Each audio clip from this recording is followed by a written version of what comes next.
Good morning on this Sunday. Going to talk a little bit about situational awareness and seeing things today. Not only to help keep you safe, but doing that helps you see all of the great things in the world too. If you've heard me talk about situational awareness, and I hope you have, if you haven't, go to Enjoy Life Safely, put your email in, sign up for the newsletter. You'll get some videos on situational awareness. You also get a little ebook guide and another ebook. So do that now. Or do it right after this show. But situational awareness is not just for keeping us safe. I don't want people paranoid, looking for bad guys behind every rock and tree and corner. Situational awareness allows us to see things. It allows us to see potential threats and dangers early enough that hopefully we can avoid them, or at the very least be prepared to react and do something to keep ourselves safe. But it also allows us to see all the good things out there that often we will miss when we're not paying attention. That's why I don't like people walking around all the time with their heads in their apps. Right? You miss life. You miss the good things. You also miss the potential threats that could do you harm. Got videos out there, surveillance videos of people walking and doing stuff with their phone and getting attacked, because muggers and bad folks know that when you're distracted here, you're an easier victim. Doesn't mean I don't sometimes use my phone when I'm out, but you got to be conscious of it, and you have to be careful and know when and where and what you're doing, and keep your awareness up so you don't become a victim, and so you see good stuff. You know, there are wonderful things all around us that we'll miss if we're not paying attention. And that's why I like to teach situational awareness as a life skill that will just help you in all areas, not just saying, got to be situational awareness, head on a swivel to keep yourself safe.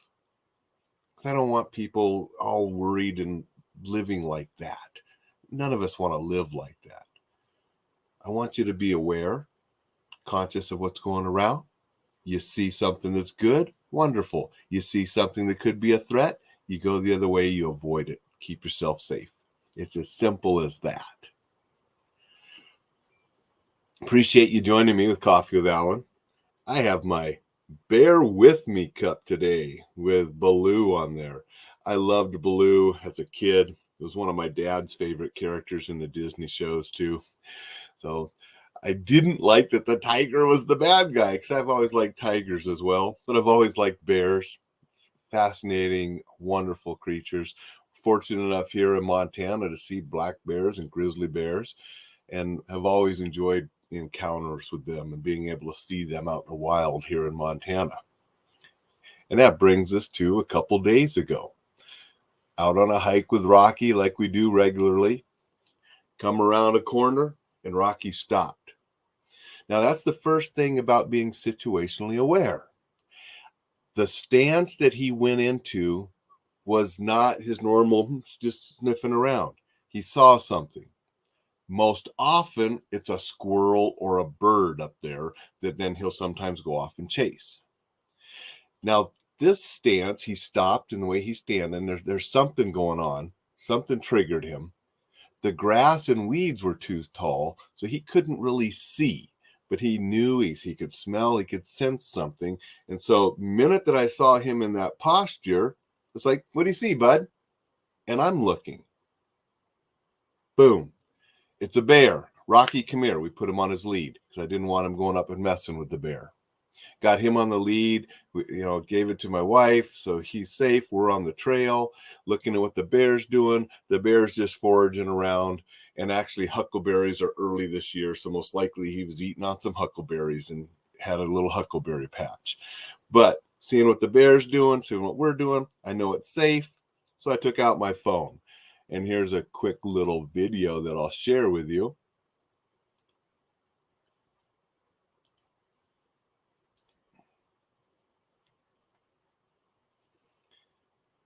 And as you can see, he was just paying us no mind and doing his own thing.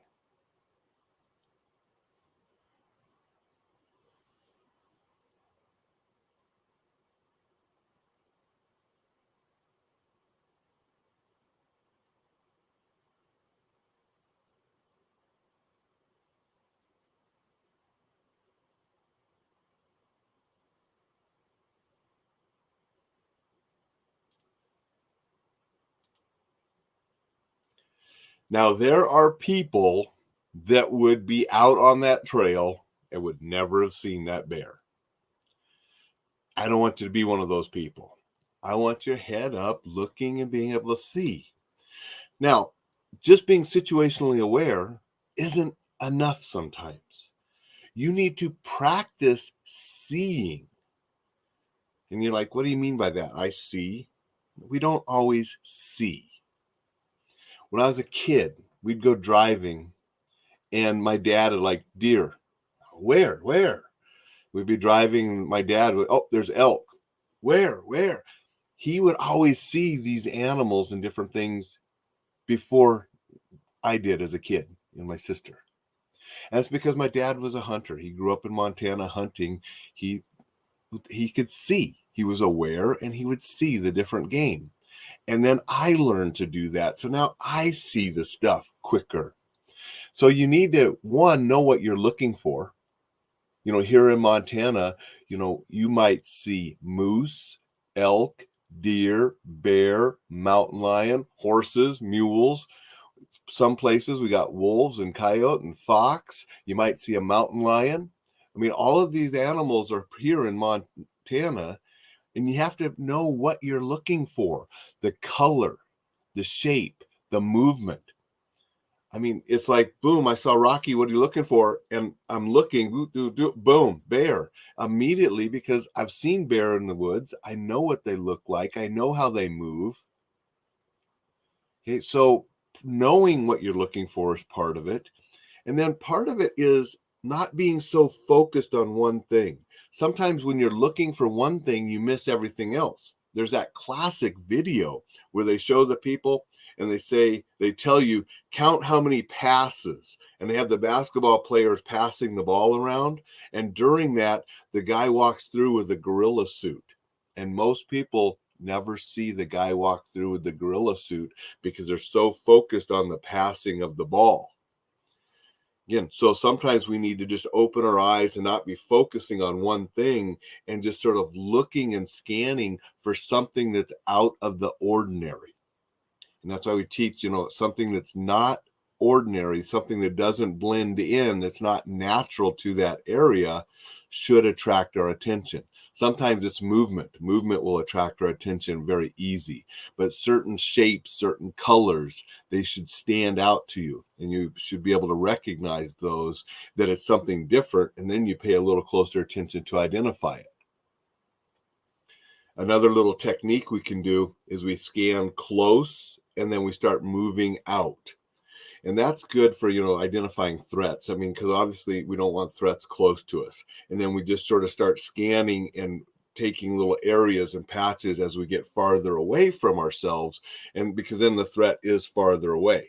That's what I did when Rocky spotted something. I'm looking close to him first, and I'm just quickly going out a little bit farther, and boom, there's the bear. And then you need to know how to react when you see certain threats. And that's why we teach self-defense and awareness and avoidance and escaping and denying and attacking back, all these different skills depending on the circumstances, the threat, and what's going on. If that bear would have been charging, you wouldn't have got a video, right? Wouldn't have been pulling out the phone, would have been getting me, my wife, and dog to safety. But, I was like, boom, see the bear, Rocky, come here, make sure that he's with us. And, recognizing the bear is not a threat right now. He's digging around in the huckleberries because they're out early this year. We're on the trail. We're not going to go up to him, not going to go bother him. We're going to stay at our distance, let him do his thing. I'll take a little video. We'll do our thing. Then we go safely down the trail. Spotted a lady come in that direction with a dog. The dog was not on a leash, and it's common up there. We don't have Rocky on a leash a lot either. And I said, hey, there is a bear up around the corner. He was heading down just in case, so your dog. And she said, oh, well, thank you. And that way she can make sure her dog doesn't go running off the bear and get into an encounter or anything too. So just by being aware, we got to see a bear and watch him a little bit, which is really cool. It's fun to do. They're fun to watch, especially out in live nature. But if it could have been a threat, it also would have warned us early enough that we could have taken precautions and do what we need to stay safe. Personally, I am much more worried about people than I've ever been worried about bears. I've run into bears out in the woods numerous times, never really been scared or bothered by them. Mostly it's black bears. Grizzly bears, a little different story. We weren't in grizzly bear country. When I am in grizzly bear country, a little bit different kind of story, and you need to take some little bit different precautions. Okay, and that's where you may want to be having a larger firearm if you're carrying a firearm, bear spray, different things, grizzly country, because they are different than the black bears in those encounters. And that's another thing about being aware. You need to know where you're at and the locations and the possible threats that you might encounter there, and the proper tools and things to keep yourself safe. In fact, probably running into a moose, which we've run into moose very close to where we ran into that bear the other day. They're up there as well. A moose can be more dangerous sometimes than a black bear. And some people that don't understand that get themselves in trouble, can get stomped and seriously hurt or killed by a moose. They are big and powerful, and if you mess with them when they don't want to be messed with, or when they got a young calf, they can do a lot of damage and kill a person, actually. So you have to recognize that about these animals and respect them, and then you can get along with them. Same with the bison. We've been up to very close to bison. Don't go mess with them. I mean, I've been very close in my vehicle because they come and walk right in front of your car. And you're like, oh, I hope they don't get mad at my car because they could destroy my car. And you certainly don't want to get out and try to go have a selfie with one, because like some of the idiots do. You got to respect them, play by the rules, and you can be safe and enjoy nature. Dixon says, at least it wasn't a snake that made Rocky stop short. Actually on that same place a couple of weeks ago, my wife and daughter were up there with Rocky, and I was off working, and they did see a snake. And both my daughter and wife and Rocky were all gone. Wasn't a poisonous snake. I mean, the worst snakes we have around here are probably rattlesnakes. We do have those, and those aren't as bad as certain snakes in part of the world. Not sure what they saw. They didn't stick around to see it long enough. Most likely it was a bull snake or something, non-poisonous, non-dangerous, but my wife and daughter don't like snakes at all, and they were gone. Greg said, we had 4 black bears yesterday in North Georgia mountains hiking Dawson Forest, all armed, and bear spray too. It's just amazing. Yeah, they are fun to watch. They are really cool to watch, as long as you're safe and they're just doing their thing. I like bears. And like I said, I got Baloo on the mug today just because bears are cool and they are fun to watch. And just making sure you do so safely. And if you respect them, they're going to leave you alone. I mean, every time I've encountered bears in the wild, just like, yeah, watch them. They're doing their thing. Respect them, leave them alone. Watch from the distance, a safe distance, and it's just really cool. Greg says, they really don't mess with you. Had 1 cub. Very cool. The cubs are so fun to watch when they're playing. Long time ago, I was, a little bit younger and dumber. I was driving, and I had a firearm in my car, and I had a camera, the old style cameras. We didn't have the phones and stuff then. And I saw a cub, and I pulled the car off. I left the gun in the car and grabbed the camera, and I would get close to the cub, and it would run a little bit. I'd get closer, it'd run a little bit. I'd get closer, it'd run a little bit. And as we're going up this hill, we're getting closer to the tree line. And then I'm thinking, where's Mom? I probably don't want to get much closer to that tree line. Mom's probably up there and the cub's heading that way. I'd be happy with the photos I already have and head back down to the car, and did so. But that was pretty cool. So, yep, Greg said they're ready. Yep. So fun to watch. I'm glad you got that experience too, because they're fun. Do so from a safe distance. Don't mess with them. They don't mess with you. But that's the key about situational awareness. It allows us to see things like that, and it allows us to enjoy them, and it allows us to stay safe. You don't see the threat because you're not paying attention, and you walk right into it.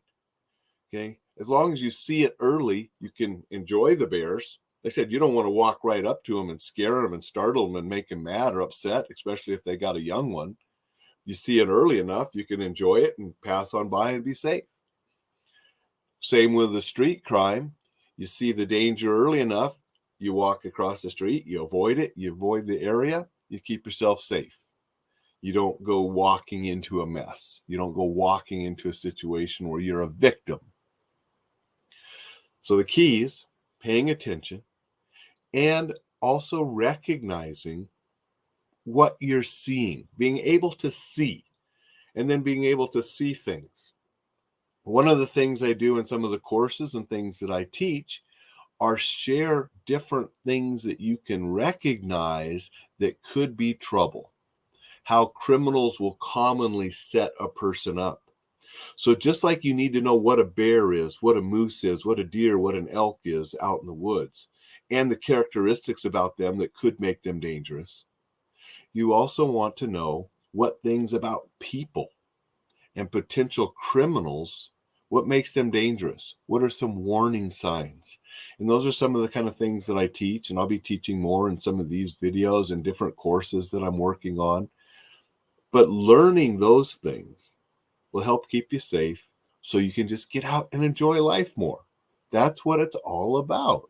Is I want you to enjoy life, and the nature is a wonderful thing. Getting out in nature and enjoying that and seeing the wildlife is fun. It's refreshing. And it's just a good thing to do for your mental and physical health, out there hiking in nature and getting to marvel in the wonderful things you get to see. Not just bears. My wife loves to stop and take pictures and different flowers and all the colors that are going on in springtime. In winter, it's a completely different scene up there with the snow and different colors and different things to marvel at. So all the seasons bring out different things that you can see and enjoy. Some people like to do it on the water. Some like to do it in the mountains. Some like to do it in the beaches. Wherever you go, there's going to be marvelous things to see and do. And if you're aware and you're paying attention, it makes it so much better. Excuse me. I hope everybody has a spectacular Sunday, and we'll see you tomorrow.